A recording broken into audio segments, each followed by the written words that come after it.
Hey you, yes you, the person that is about to watch this video presentation. Welcome to the power of our stories, mental health and aging. In a world where time moves swiftly, it's easy to overlook the profound journeys etched into the hearts and minds of our elders. But within their stories lies a wealth of wisdom and resilience, often shaped by the intricate dance of mental health and aging.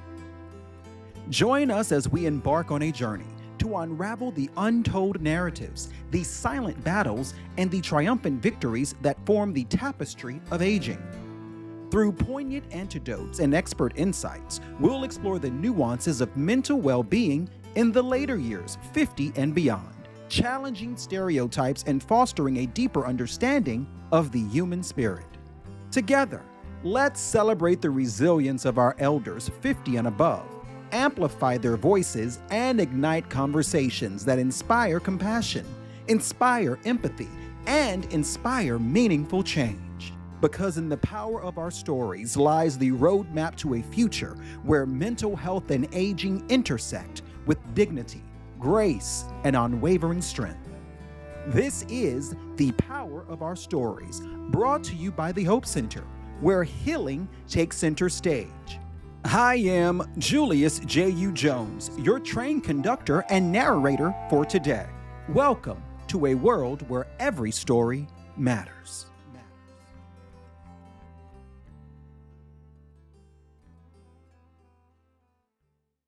In a world where time inscribes its mark upon all of us, there lies a journey unique to each individual, the journey of aging. But for many, particularly within the African American community, this journey is accompanied by the weight of mental health challenges as we age. Did you know that according to the National Institute on Minority Health and Health Disparities, adult African Americans are 20% more likely to report serious psychological distress compared to their white counterparts?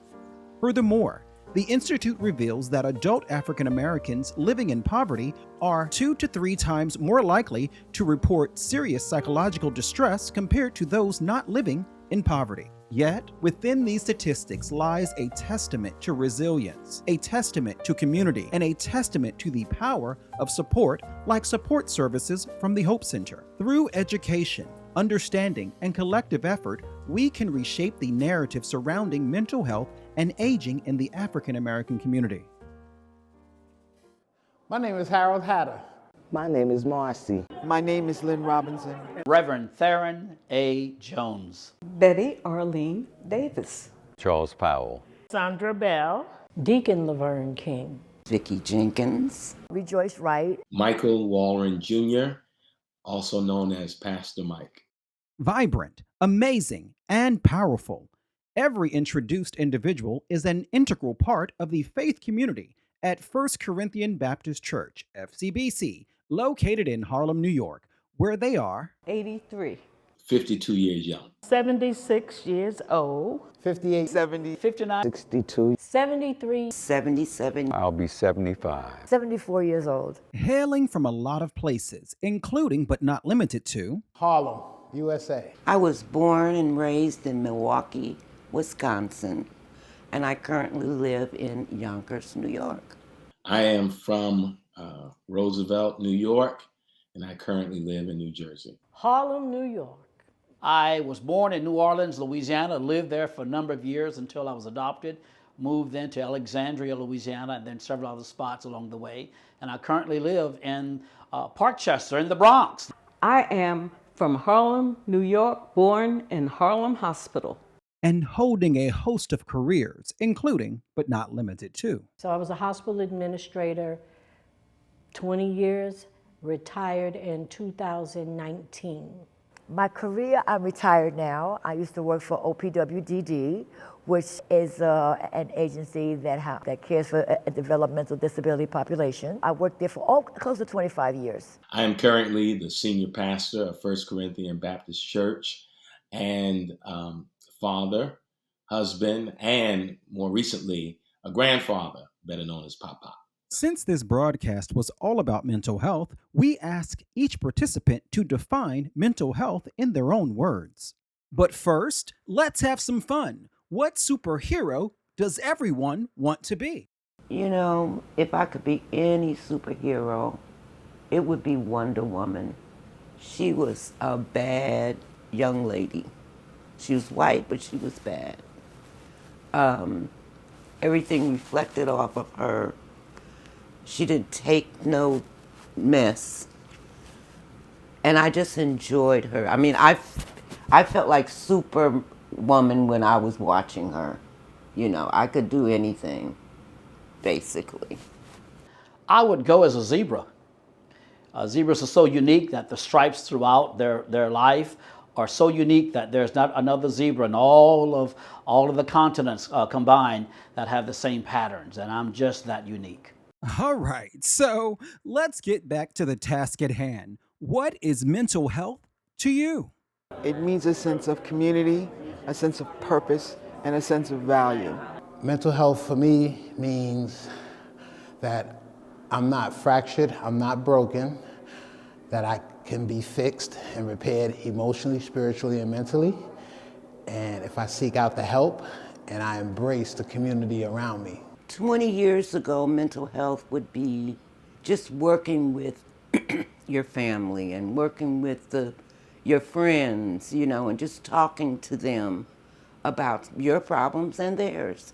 But now it's social to have a mental health person in your life, someone that you are paying, someone that you trust.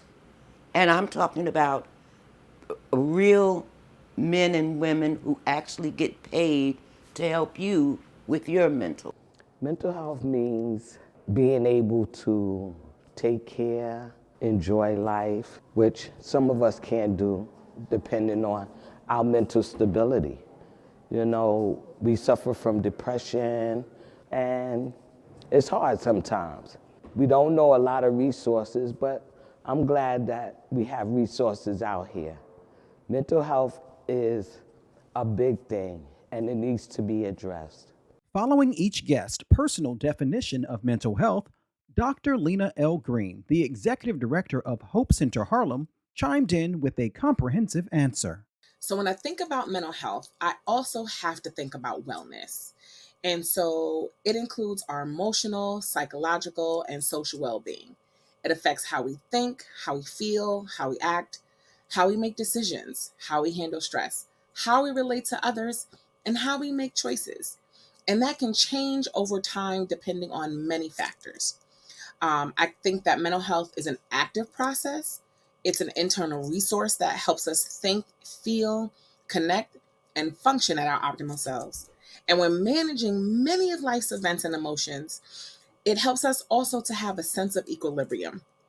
And so if we can think about it on a wheel, if you will, mental health touches our finances, our spirituality, our physical well-being, our emotional well-being, our creativity, our environment. All of those things impact our mental health.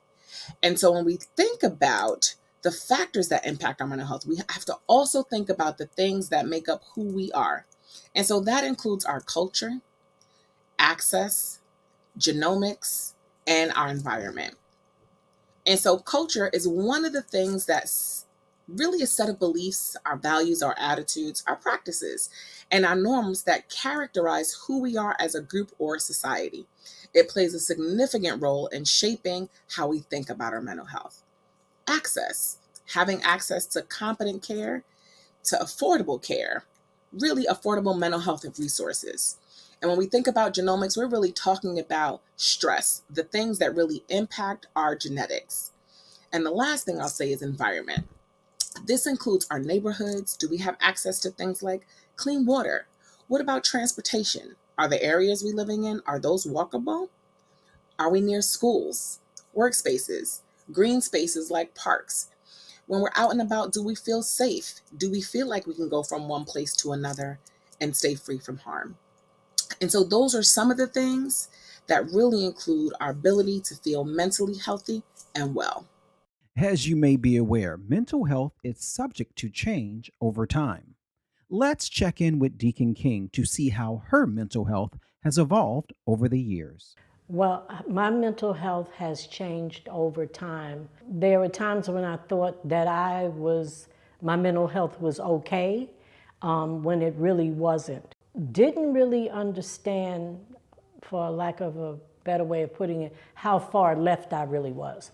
But when some things changed in my life, I began to understand that there was some issues around mental health with me, and the way I was thinking, the way I was living was just not good. I was not healthy mentally. I was not. And then coming around, beginning to understand that some things had to change in my life, and coming around and so forth. My way of thinking got better. My mental health got better.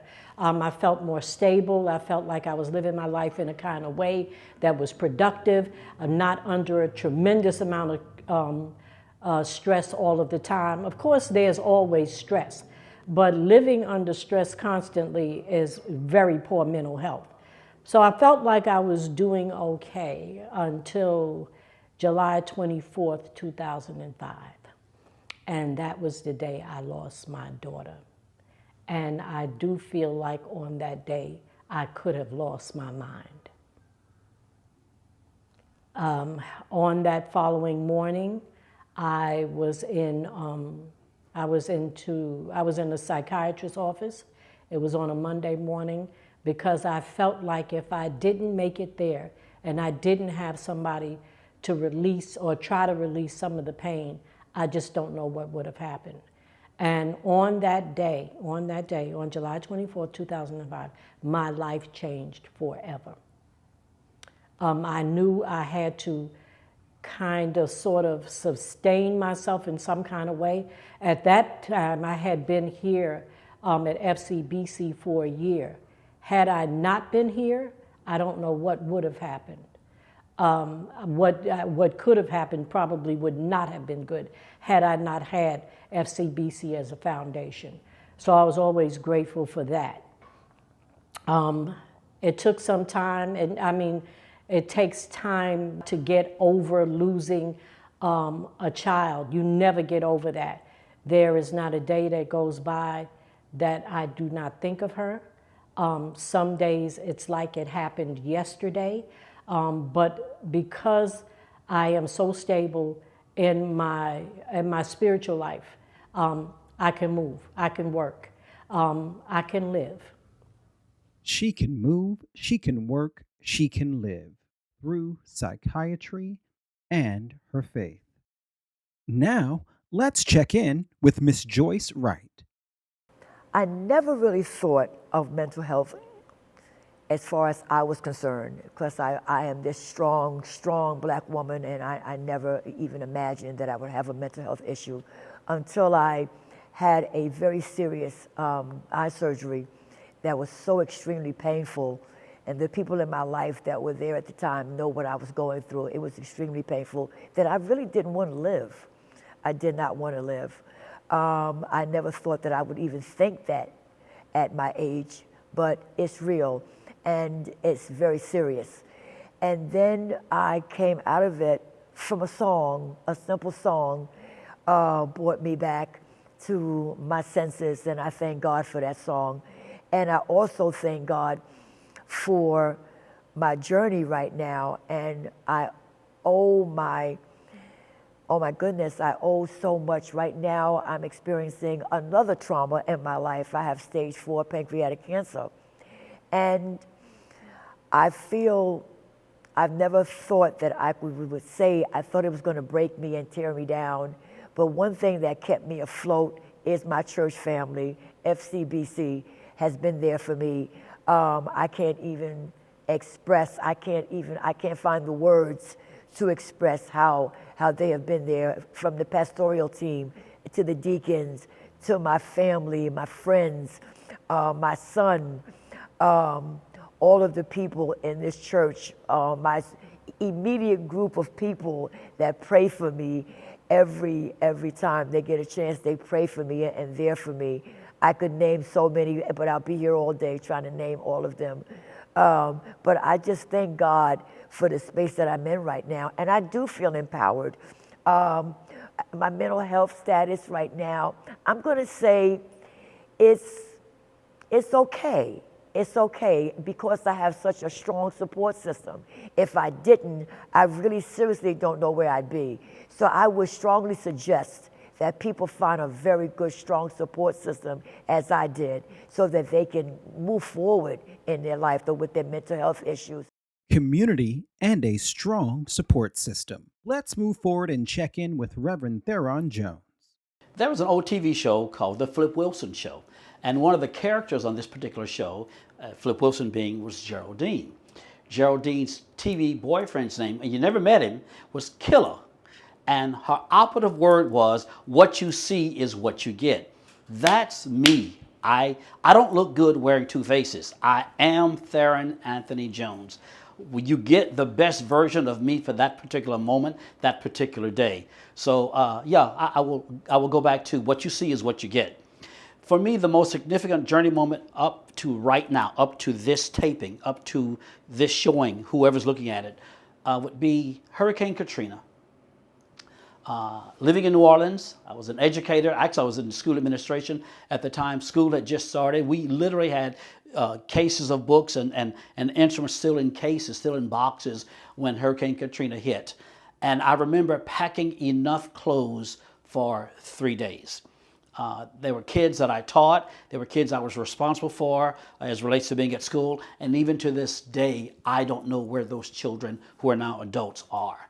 That absolutely has been the most significant transformative point in my life, to know that in the midst of moments, in the midst of a storm that was, the city was dark 30 by 2 o'clock that Sunday afternoon, that a few drops of rain converted the city to, you couldn't remember it. There were just parts that were so washed away, you don't know. Even now, there's still parts of New Orleans that are unrecognizable. Well, if the physical place is unrecognizable, so then are some of the mindsets of people and the trauma that people felt. It is unrecognizable. And there are days, even though I live in New York City now, when I hear a thunderclap, I have a moment, because it was the most transformative life. In my 40s then, I was scared. But I didn't have the strength to say it because it was too important for me as a volunteer working with American Red Cross to help other families to start all over again and to begin a new life, whatever that would look like. And there was so much disaster, so much tragedy and such. We didn't know what the new life would look like from day to day to day. We were in survival mode with, as you well know, tens of thousands of people being displaced. There were people from New Orleans who had never seen Lake Pontchartrain, although they lived there. And in the midst of the storm, they had to travel by it. Well, many of us in our mindsets were traveling as well. And some of us have never come back. Physically, socially, financially, economically, and even dare I say, in the mind. And there are still days that I sit like a little child and I bust out and cry.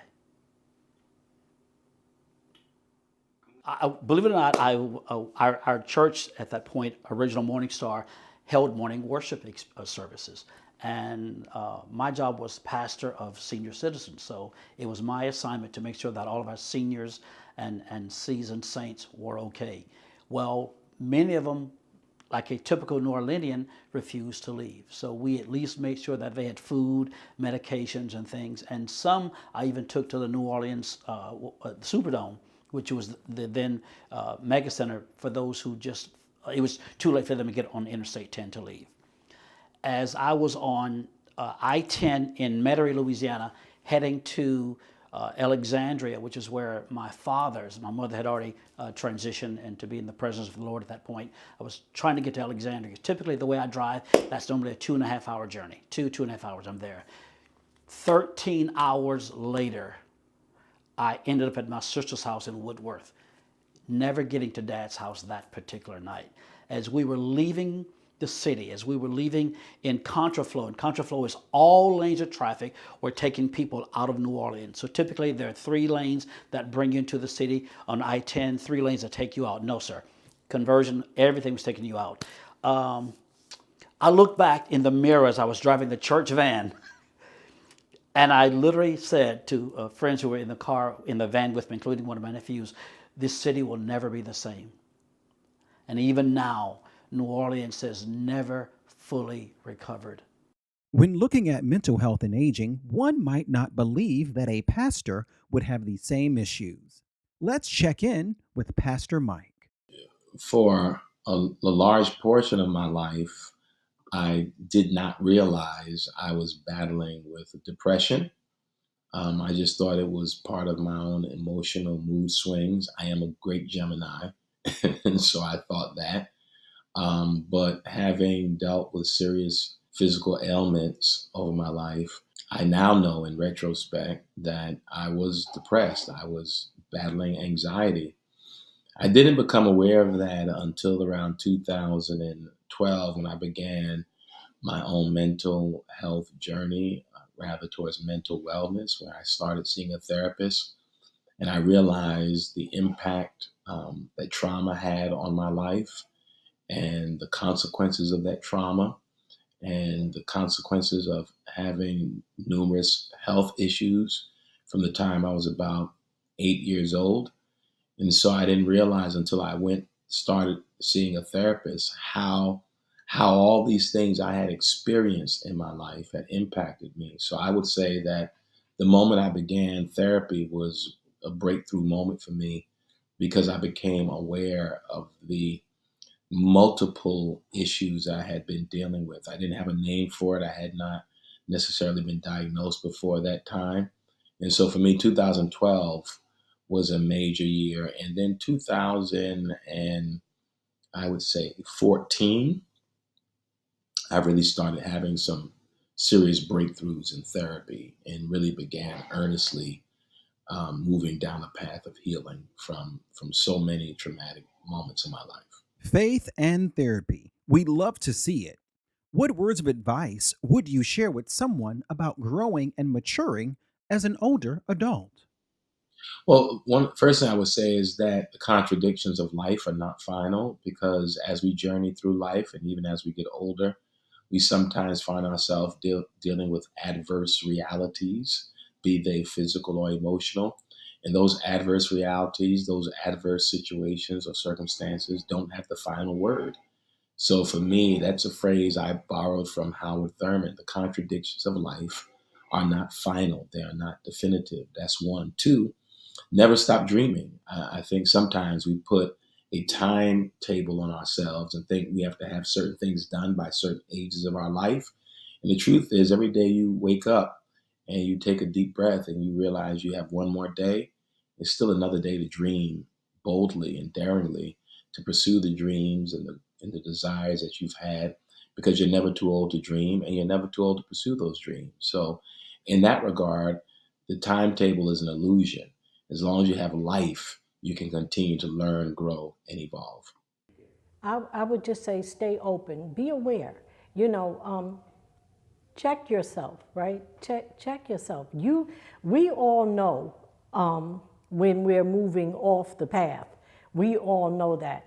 Which way we choose to go is something completely different. But I would say if you find yourself moving off the path, always know that you can come back. Stay open, stay open to help and support because it's there. It's always there, whether we know it or not. But you have to extend yourself. That was one of the issues that I've, had with my own self. I really didn't want to let anybody in. And when you don't let anybody in or you don't let things in, you're not going to grow. You're not going to move. Nothing is going to happen. You're going to probably stay where you are.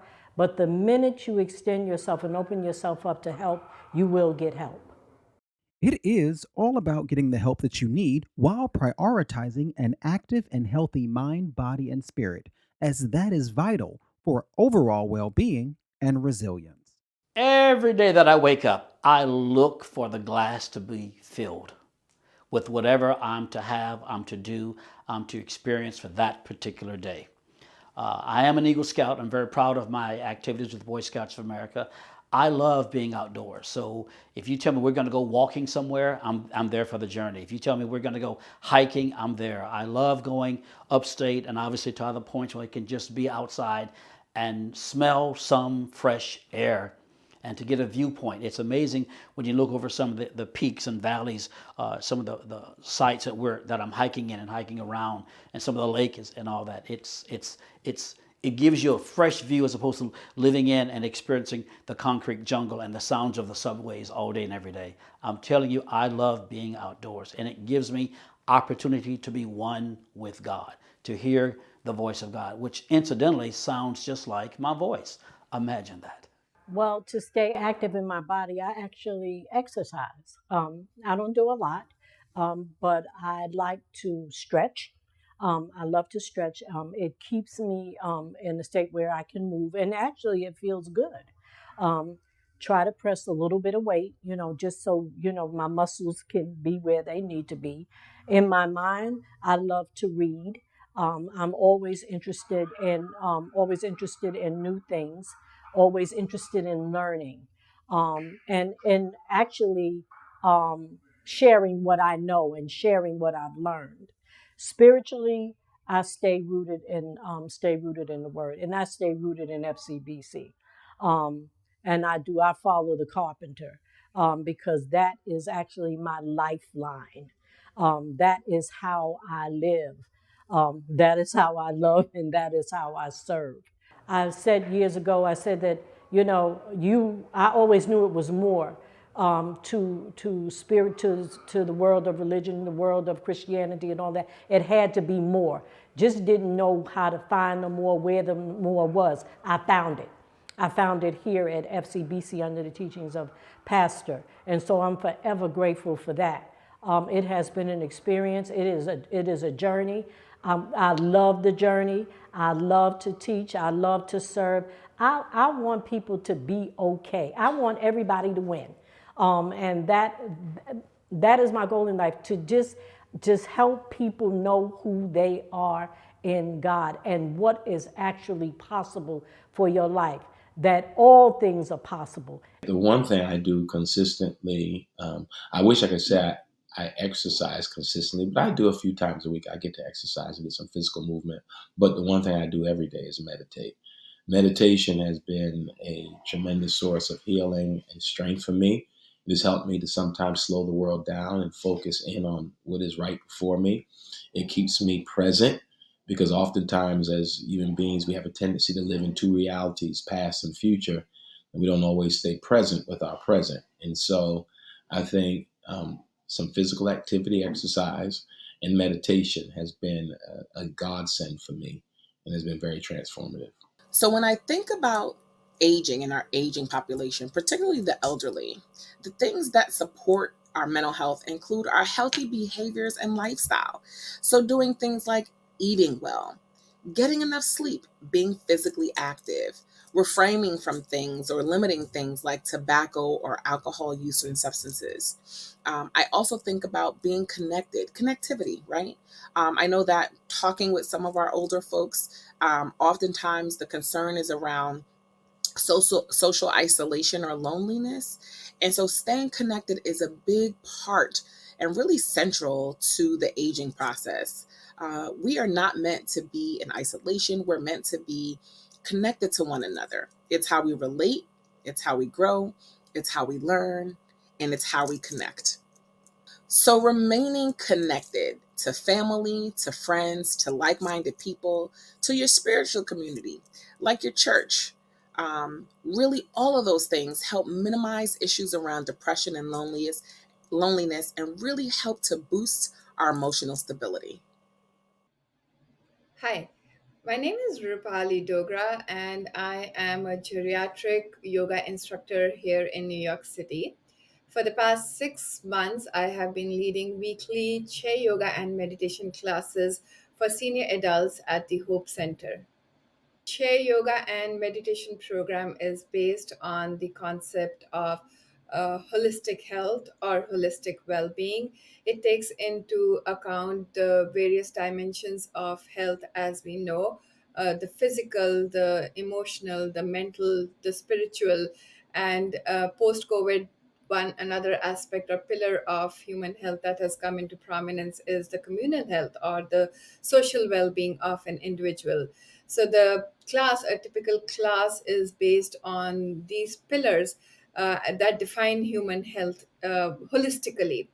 While the major chunk of the class is focused upon the physical aspect, we do a lot of the physical exercises which are aimed towards improving flexibility, stability, and balance. But then there is always a very strong undercurrent of the mental aspect, the mental elements of health. They are sprinkled throughout the design of the class, keeping them in the larger context of the senior population. And here is a testimonial from one of the senior participants of the Chair Yoga and Meditation program at Hope Center. My name is Jeanette French. I've been attending the class for about 3 weeks now. I'm a stroke survivor, and I found that my body can do things that I thought I would never be able to do. I'm able to stand on my toes, which I did for the first time in this class. 10 years it's been.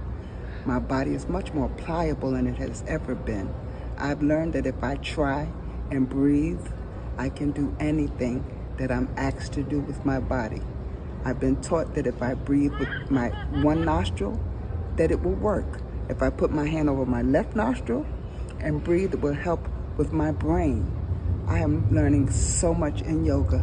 Yoga is the best exercise for those of us who are able and those of us who are disabled, so they say.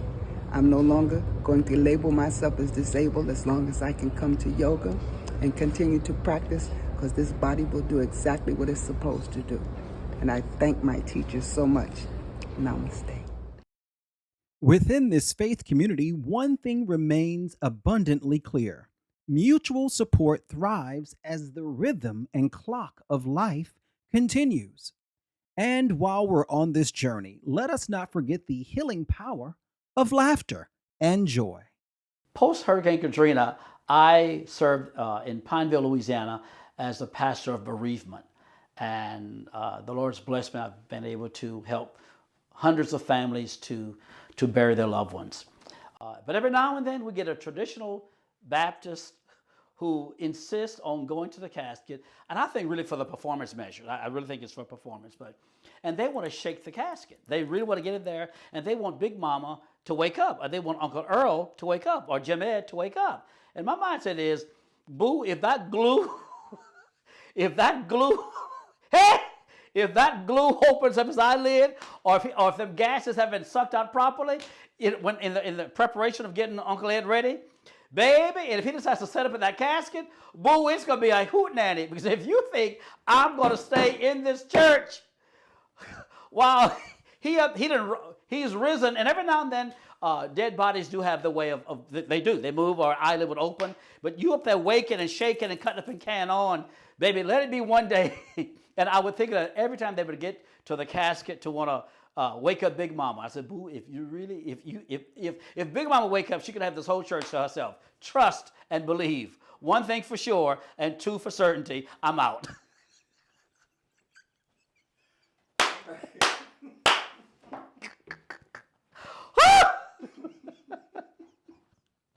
It is performance.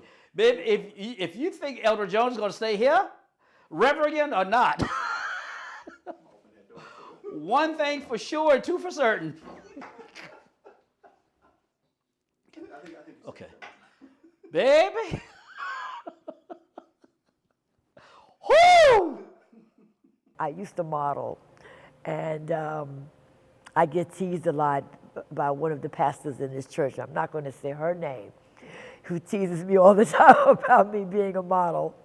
Yes, Pastor Des, I'm talking about you. Should I say that?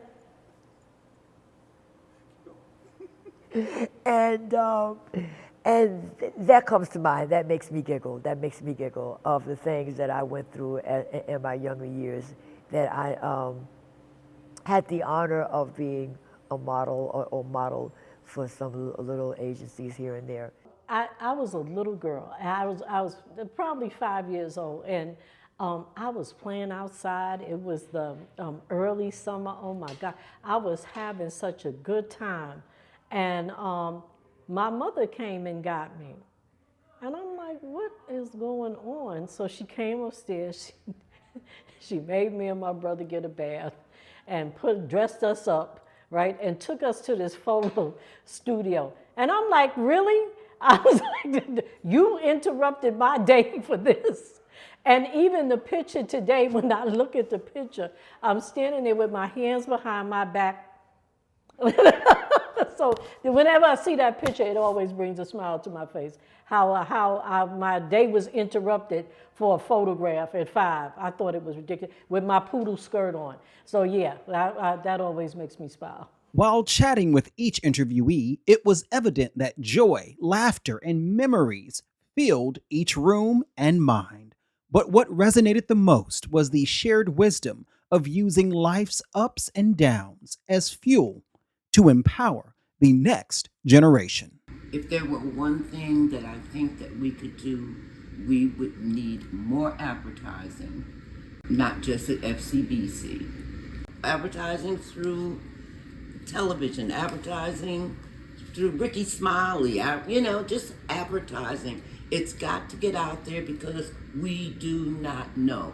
I encourage people all the time as I send out email blasts and text messages that they should reach out to the Hope Center in times of distress for the support and need. Also, with our mental health events, I always encourage people to embrace them so they can get the services that they don't always have to have financial means to get the help that they need, and that we're here with an open heart to embrace them. Seek help. Talk to someone. And you're not alone. You're not alone. You are going to go through trials and tribulations, and it's going to be hard at some times. So seek some help. You can do it. Don't feel embarrassed. Don't feel any kind of shame. And please jump on the opportunity, because it is an invaluable asset, especially for us as we get older and begin to feel alone. The Hope Center provides a sense of connection, and I would encourage everyone to take advantage of the opportunity. Learn how to rest. Always find a way to get true rest. I remember there was a sermon preached here, and the pastor spoke about real rest at one of our, revivals. So it's a difference between sleeping and resting. Finding a way to get, real peace.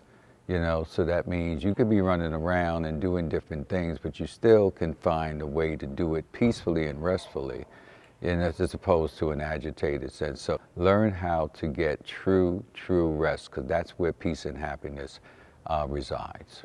Support groups that they could come to and just have a round table, so to speak, to sit down and discuss it and feel free and don't feel ashamed to come forward. I think that that's important, to be open about their situation, but to be able to feel that they're not the only ones there, that there's someone else that is experiencing the same thing that they're going through. Just look for things outside of what you normally know and do. Scientists are finding that endorphins are released when you're doing craft work, doing artwork. So I just, it makes life worth living, especially in an age when people don't value older people, like our society really doesn't. And we have lots to offer, and we have lots of wisdom, but also we deserve to have some happiness too. The number one thing I would like to say for folks who are looking to feel supported, especially around their mental health, is to rely on your village. And that can come in various forms. So from your friends, from your colleagues, learn to set healthy boundaries, learning how to say no thank you, and working towards practicing self-care. It's really hard sometimes when you've been putting others first and you don't make sure that you are taking time for yourself. So making sure that you take time to enjoy the activities that really get you excited and allow you to have fun. So whether it's walking, whether it's crocheting, whether it's biking, those things are important. Also, making time for rest and relaxation. Those are important as well. And so one way you can get connected to a village is by reaching out to the Hope Center. Here we have a host of services, whether it's individual counseling or family counseling. We also have a host of groups that are available just for our seniors, like chair yoga and meditation, like our self-care and wellness fairs, like individual one-on-one support. We even have things like grief group. And so because there are so many things that are available, tapping into just one of those things can really make the difference of helping you feel connected and helping to boost your mood. Thank you, Dr. Green. And just like that, Power of Our Stories, Mental Health and Aging is coming to an end. As we bid farewell, here are 3 simple self-care tips. First, take time for yourself each day, whether it's through meditation, exercise, or simply enjoying a moment of quiet reflection. Second, prioritize connections with loved ones and your faith community, knowing you're not alone in your journey. And finally, don't hesitate to seek support when needed, including signing up for services at hopecenterharlem.org. Your story matters. Never forget that. Signing out with love, this was the Power of Our Stories. Now, over to Pastor Mike to close us out. Life is fleeting and life is fragile. The truth is, as morbid as it may sound sometimes, we arrive and then we depart, and that is life. But your responsibility, our responsibility, is to enjoy this journey. Live every day fully. Lean in to life, because we have one time through this journey. There are no do-overs. There's no rehearsals. We have to live it, and we ought to live it pursuing joy, pursuing peace, pursuing love, feeling good. Don't put off things for another time. Do it now. Live this life. It is more than existing. And I often say, if you're alive, you might as well live. So live, beloved, live.